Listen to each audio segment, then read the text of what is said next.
BFM Business, BFM Patrimoine, Pépites et Pipo. Xavier de Buren est en ligne avec nous depuis InnoCap Gestion. Bonjour Xavier. Bonjour Cédric. Merci d'être avec nous. On part en Italie ce matin, c'est ça? Vous nous proposez de jeter un œil sur Nexi.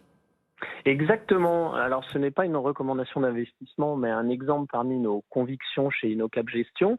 Alors Nexi, qu'est-ce que c'est? C'est un fournisseur italien de services de paiement. Il propose une offre complète et intégrée de produits et de services sur toute la chaîne de valeur des paiements électroniques.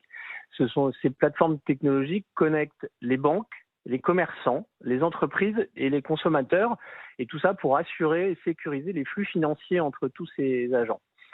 C'est un leader incontesté en Italie, avec plus de 50% de parts de marché. Il n'a aucun concurrent direct. Et le groupe est le partenaire de plus de 80% des banques italiennes.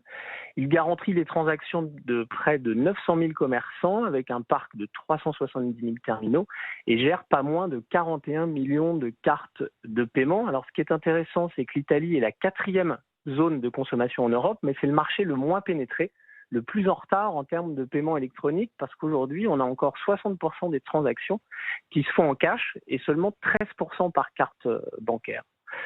Alors maintenant, d'un point de vue opérationnel, Nexi a l'un des niveaux de marge les plus hauts du secteur, une marge d'EBITDA de 54% qui a été publiée au premier trimestre, et enregistre une dynamique de croissance organique soutenue, parce qu'entre 2016 et 2019, la croissance organique annuelle moyenne est 7%. Là aussi, l'investissement est permanent puisqu'il a représenté 15% du chiffre d'affaires entre 2015 et 2020 et l'innovation est continue et ça c'est très important parce que ça permet au groupe de renforcer ses barrières à l'entrée et sa capacité à imposer ses taux de commission à ses clients.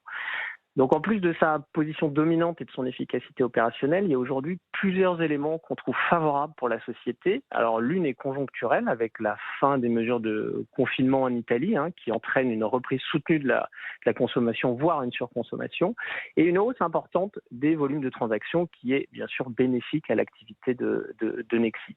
Les autres sont plus structurels, avec la nouvelle loi de finances en Italie qui veut lutter contre l'évasion fiscale et l'économie souterraine. En effet, le gouvernement a engagé une vraie guerre contre le cash et a mis en place des mécanismes efficaces pour inciter les consommateurs à utiliser le paiement par carte. Alors, c'est des mécanismes de cashback qui permettent de récupérer 10% des sommes dépensées quand on paye par carte, ou même l'organisation d'une loterie avec les tickets de caisse d'achat effectués avec un paiement électronique.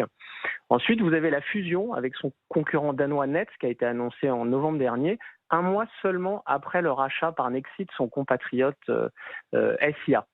Donc c'est deux opérations qui sont très structurantes et qui pourraient générer des synergies industrielles importantes qui ont été estimées par le management à 300 millions d'euros. Si on regarde ce qui s'est passé au premier trimestre, le groupe a publié des résultats supérieurs aux attentes et après seulement 3 mois d'activité, ils ont relevé leur objectif de croissance annuelle des chiffres d'affaires qui est passé de 5% attendu à 10% maintenant.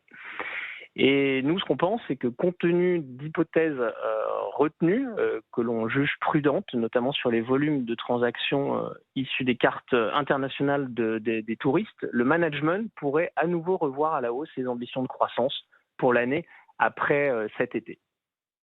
Eh bien voilà quelques idées à avoir en tête. Merci beaucoup de nous avoir présenté et détaillé comme ça quelques données autour de Nexi. Si on jette un œil à présent sur le consensus des analystes, eh bien il a ce consensus une recommandation à renforcer et un objectif de cours de 19,27 €. Voilà pour ce que nous disent les analystes qui suivent la valeur. Xavier de Buren qui est directeur adjoint de la gestion d'InnoCap Gestion.